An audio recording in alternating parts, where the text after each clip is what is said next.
नमस्कार, आप देख रहे हैं लाइव सिटीज। मैं हूं आपके साथ सौरभ राज। केंद्रीय मंत्री पशुपति कुमार पारस की पार्टी राष्ट्रीय लोक जनशक्ति पार्टी क्या 2024 लोकसभा चुनाव तक एकजुट रह पाएगी?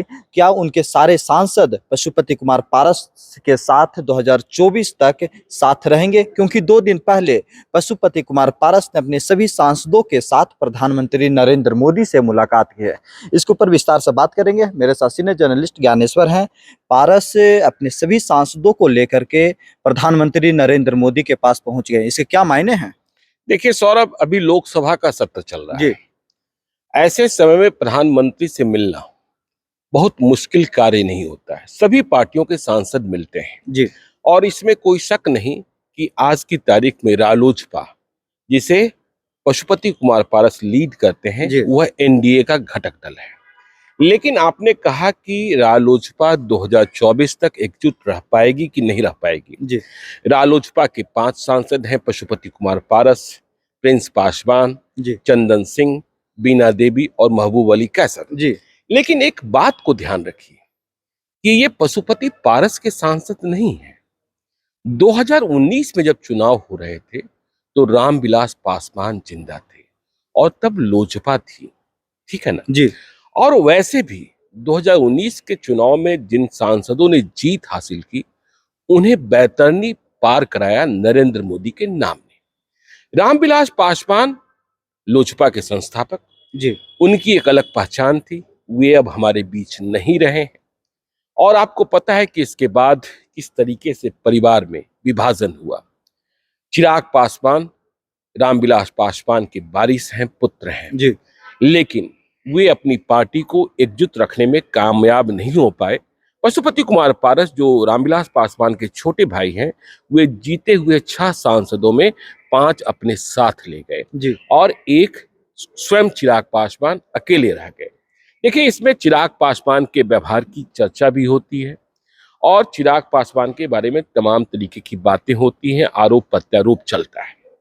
लेकिन समझना इस बात को है कि देखिए, अब 2024 का लोकसभा चुनाव आ रहा है। जो सांसद हैं जीते हुए, जी। उन्हें चुनाव मैदान में जाना है। रामविलास पासवान है नहीं। लोजपा 2 धड़ों में है, एक रालोजपा जी। और दूसरा चिराग पासवान की लोजपा। तो ऐसे में क्या होना है? देखिए, हमारी जो आंतरिक सूचनाएं हैं वो इस बात का प्रमाण देती है कि भले ही पशुपति पारस के साथ 5 सांसद हैं, लेकिन वे भी जानते हैं कि बगैर मोदी नाम के बैतरनी को पार नहीं कर सकते 2024 में। जी। और दूसरी बात यह भी कि चिराग पासवान को एनडीए फिर अपने साथ ला रही है। जेडीयू वाले कहेंगे वे तो साथ थे ही, सिर्फ 2020 के चुनाव में, विधानसभा चुनाव में नीतीश कुमार को नुकसान पहुंचाने के लिए अलग दिख रहे थे। खैर, इन माथापच्ची में हम नहीं फंसते हैं। जी। जी। समझने की बात यह है कि और जो आंतरिक सूचनाएं हैं, खबर है कि जो रालोजपा के 5 सांसद हैं, उनमें से बहुतायत सांसद ऐसे हैं कि चाहते हैं कि हम लोकसभा चुनाव में कमल के फूल वाले निशान पर चुनाव लड़ें। ऐसे में 2024 तक पशुपति पारस अपने सभी सांसदों को साथ रख पाएंगे, यह कहना बड़ा ही मुश्किल है। जी।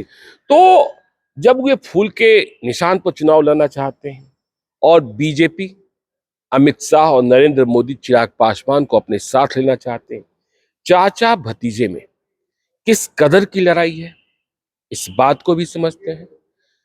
पशुपति कुमार पारस कहते हैं, दिल मिल सकता है, दल नहीं मिल सकता। दल और दिल की बात होती है, ठीक है ना। तो जहां दिल ही टूट गया है, तो ऐसी स्थिति में जब पशुपति कुमार पारस के सांसद जी। कमल फूल के निशान पर चुनाव लड़ना चाहते हैं, तो चुनाव नजदीक आते आते आप देखेंगे कि रालोजपा का नाम खत्म होता दिखेगा, ठीक है ना। 24 आते आते। 24 आते आते। जी। और दूसरी बात यह भी समझने की बात है, जो हमने कहा कि मोदी के नाम से बैतरनी पार लगी थी और रामविलास पासवान की पहचान थी। देखिए, रामविलास पासवान की विरासत किसे मिली? सांसद भले चले गए रालोजपा के साथ, पशुपति कुमार पारस के साथ। चिराग पासवान कैसे हैं, क्या है, यह आने वाले दिनों में, आने वाले चुनावों में जी अब तक जो उपचुनाव हुए हैं या विधानसभा के चुनाव हुए हैं रामविलास पासवान की अनुपस्थिति में, उसमें चिराग पासवान स्वयं को इस्टेब्लिश नहीं कर पाए हैं। वे बिहार भ्रमण करते हैं, जी। भीड़ लगती है, जी लेकिन भीड़ और वोट दोनों में फर्क है। लेकिन यह भी सच है कि चाहे जितना हो, कम हो, अधिक हो, रामविलास पासवान और लोजपा का जो वोट है वह चिराग पासवान की ओर ही गया है।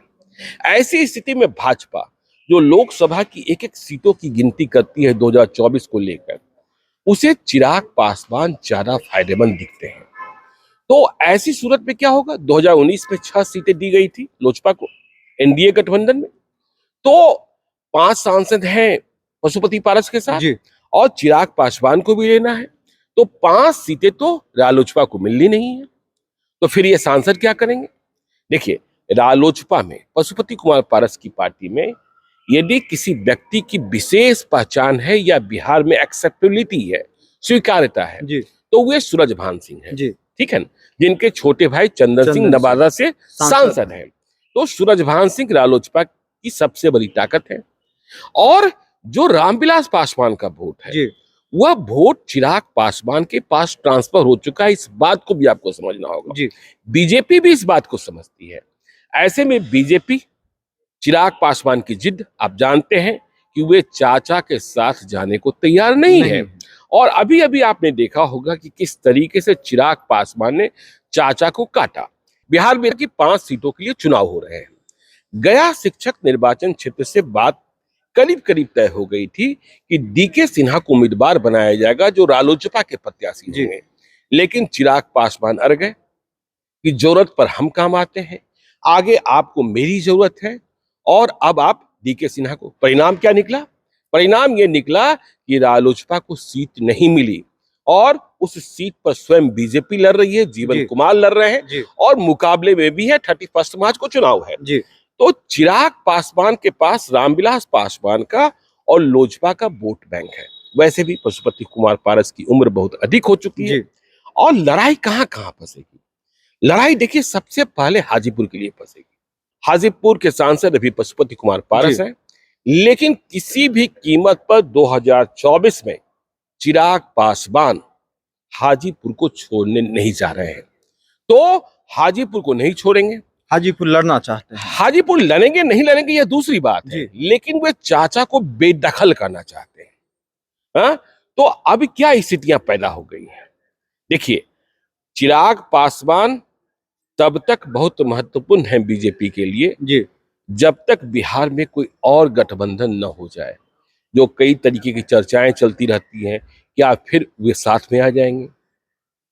यदि वे साथ में आ गए तो चिराग पासवान गौन हो जाएंगे। जी साथ नहीं आए तो चिराग पासवान का महत्व जो है वह पशुपति कुमार पारस से अधिक होगा और ऐसी स्थिति में पशुपति कुमार जी। पारस को नुकसान झेलना होगा। अब देखिए, चुनाव करीब है। जी मैं पशुपति कुमार पारस की उम्र को भी मानता हूं। चिराग पासवान पूरा बिहार घूमते हैं, जी। लेकिन पशुपति कुमार पारस क्या करते हैं? नहीं घूमते हैं। नहीं घूमते हैं। जी उनकी पार्टी क्या करती है? वे केंद्र में मंत्री हैं। उन्होंने बिहार के लिए क्या किया? हाजीपुर जो उनका निर्वाचन क्षेत्र है, जी मैं वहां के एक सर्वेक्षण को देख रहा था कुछ दिनों में, लाइव थी, जिसका प्रकाशन भी करेगा। जी तो वो जो सर्वेक्षण है और जो पब्लिक ओपिनियन है वह पशुपति कुमार पारस के लिए खतरनाक है। ठीक है ना? पशुपति कुमार पारस और चिराग पासवान की तुलना में जी कौन किसे नेता मान रहा है, यह हाजीपुर की जनता बोल रही है। जी तो आने वाले दिनों में जी जो आपने सवाल किया कि 2024 के चुनाव तक पशुपति कुमार पारस को अपनी पार्टी रालोजपा, वैसे भी हम मानते हैं चुनाव आयोग ने जो लोजपा का सिंबल था उसे जी। जब्त कर रखा है जी। क्योंकि विवाद हो गया। जी जैसे ही बीजेपी चिराग पासवान को अपने साथ लेगी, चर्चाएं होती रहती हैं जी कि जब मंत्रिमंडल का विस्तार होगा चिराग पासवान मंत्री बन जाएंगे। लेकिन चिराग पासवान मंत्री बन जाएंगे तो पशुपति कुमार पारस का क्या होगा? क्योंकि चिराग पासवान की जिद है जी हम और चाचा साथ नहीं, नहीं दोनों में से एक को ही तय करना होगा। तो गेम जो है बीजेपी के पाले में है। और जैसा हमने कहा कि रालोजपा के मैक्सिमम सांसद जी फूल निशान पर चुनाव लड़ना चाहते हैं और कुछ सांसद ऐसे हैं जो महागठबंधन की ओर जाने के लिए लालायित हैं।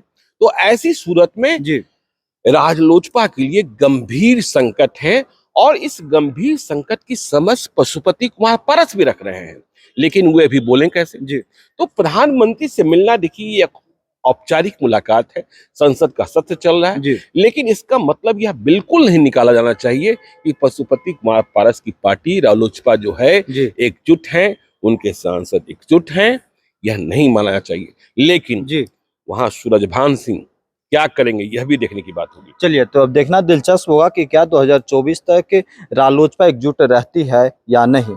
अभी तक यूट्यूब पे लाइव सिटीज को सब्सक्राइब नहीं किए तो सब्सक्राइब कर लीजिएगा। फेसबुक पे भी लाइव सिटीज को लाइक और फॉलो कीजिएगा। ट्विटर पे भी हमें फॉलो कीजिएगा। धन्यवाद।